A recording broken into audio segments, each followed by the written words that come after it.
Goldman Sachs analysts and top executives from across the technology, media, and telecom landscape are gathering in San Francisco next week for its annual Communacopia and Technology Conference.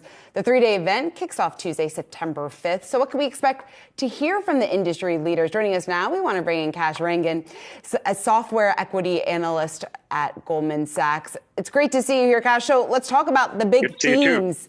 I have a feeling I know what one of them is going to be, but what are you expecting to hear? Whatever you're expecting, I'm expecting as well. And that's two letters, AI. Listen, I think this conference is going to be absolutely amazing. We got a terrific lineup. It's going to be 3 days. We're going to have, I forget what, more than 700 representatives from tech, media, telecom companies present. I think the key thing everybody's looking for, at least what I'm looking for, what I'm telling clients what to look for is what kind of uptake we're going to see with generative AI when it goes to calendar 24. We've seen a slew of launches from the likes of Microsoft, Salesforce, ServiceNow, Adobe, and the list goes on. Practically every technology company has an AI offering. And they hope to get more customer wallet share in return for all the productivity. So when is that going to start to really manifest in revenue is one question. Number two, what's happening with macro? I mean, last year, same point in time, we were headed into this inflation spiral, stasis in decision making, and company growth rates start to really decelerate as you start to look at the leading indicators. Now we're at a point where things are stabilizing, right? So the second big question is, what is your macro outlook? What is the pulse of the spending environment? What do budgets for calendar 24 look like? And third is, when are you going to start to hire? There's no growth in the software industry unless you really hire. It's a very headcount intensive industry. So we've been going through layoffs and freezes in hiring. And when is that going to start to turn around? When do you see the demand signals, green shoots that will prompt you to hire? If hiring comes back, growth's going to come back next year. So those are the three big things. Kash, from your perspective, what company needs to have an MVP-like performance at Communacopia in order to save investors' attention, or at least some fanfare, or perhaps reinvigorate it around their company as we go into the fourth quarter of this year? Minimum viable product or most valuable player? Which one? Most valuable player. Okay, because I'm in the tech industry, right? MVP has a slightly different. I think if you look at the two leading tech companies that, at least from investors' perspective, are leading the charge with generative AI, it's NVIDIA and Microsoft, and both companies are going to be presenting. And I think we're going to have, very fortunate to have CFO of Microsoft, Amy Hood. She doesn't present at much conferences. We're very fortunate to have her. We're going to discuss pricing power of the Copilot.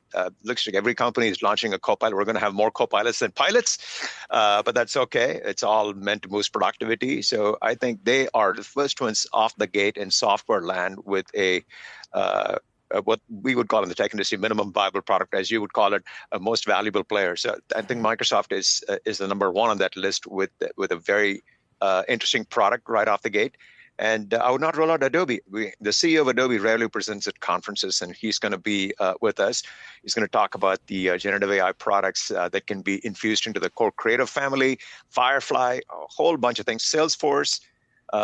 Number 4 on that list would be ServiceNow. I think we're going to hear a lot of most valuable player type, most valuable product type insertions in the mix. Kash, I think there's a lot of investors out there trying to figure out whether all this hype, whether all this excitement over AI, if it's a bit overdone given where the technology is and how companies are using it. Do you think there is a case for that at all at this stage? I think the timing of when all this stuff comes to fruition was probably a little aggressive in our minds, investors' minds. I'll take some of the blame as well. And so we're going to start to see this manifest. Let's just take Microsoft. A Copilot was announced. It was priced at $30 per user per month, much higher than what the market thought. And it's not yet made generally available. Now the expectation is that it's going to start to manifest in revenue in June quarter of 2024. So that's a good 9 months away. I think there was an expectation that given how magical this technology is, you put it out and people start using it, it starts to have immediate impact on revenue. That's what tech investors want, but unfortunately, that's not going to be the case. It's going to take another 6 to 9 months. I think the timing is the key disappointment versus people's expectations. But I think as far as what the technology itself can do, oddly, the more time we give it to start to come to fruition, the more effective it's likely going to be. What is an acceptability in terms of time range where investors need to see some type of flow through to margins as a result of generative AI announcements and then investments, to which we still don't know definitive figures for some of these companies and how much they're putting towards these initiatives? Yeah, I think there's two phases. One is learning, and then the other is inference. To use a technical term, learning is very capital intensive, so you need the likes of NVIDIA GPUs, Microsoft hyperscaler, Google. Let's not count Google out, right? They're all in the mix. So this learning process is going to be very capital intensive, and it's very data intensive, compute intensive. And after we're done with all the learning, then we put the learning to work, and that's the inference phase. So the inference phase is high margin stuff, right? That's when all the pricing power that we all want software companies to exercise and go out and have an Adobe charge for the new creative Firefly, or Salesforce charge more for the new products, the GPT-oriented family, and ServiceNow with the Pro Plus and Microsoft Copilot. All that happens in the inference phase. So that's when the incremental cost for that incremental ASP uptick we're going to get is still going to be very de minimis. That's when the margins really start to come to fruition. But right now, we got to accept the fact that this is very capital intensive. We got to take that hit on margins in return for the inference and the pricing and the big margin lift we could see in calendar 24. Does that make sense?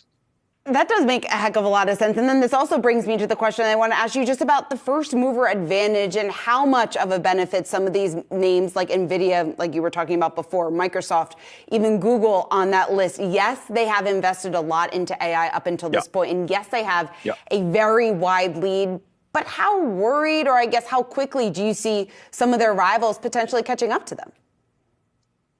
I think in this generative AI game, there's going to be a few large language models and many not so large language models that are going to be domain specific. Sort of like application software. You have the big ERP companies, like SAP, Oracle.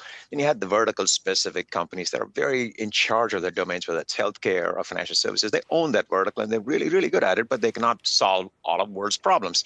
In a similar way, what you're going to see is that the big companies, whether it's Microsoft, Google, maybe Meta, and a couple of others, really have the wherewithal to be able to train these large language models that can comb the entire world and solve many problems, many questions, but not really super deep in the domains. So to be able to train these models, put the compute behind it, it's extremely costly. Not many people have the scale and the smarts to be able to do it, right? So I think we're going to have 3 or 4 companies max really be in the fray for large language models. And then after that, we're going to see an Adobe specific medium language model, a Salesforce specific model, a ServiceNow specific model, an Intuit specific model, so on and so forth. That is not going to be that contested because that language model is going to speak that particular domain of personal taxes if you're Intuit, service automation if you're ServiceNow, creative artist productivity boost if you're Adobe. Those are relatively locked in. The chances for competition to come and unseat that learning that can happen with these models that work with Adobe, work with Salesforce, work with ServiceNow, that's going to be a little bit hard to surround. But that does not mean that there's not going to be new entrants in the space. You're going to find new architectures, new applications, and new problems be attacked by the startups, and there's going to be more net new revenues that will not necessarily affect the incumbents, at least for the first couple of years.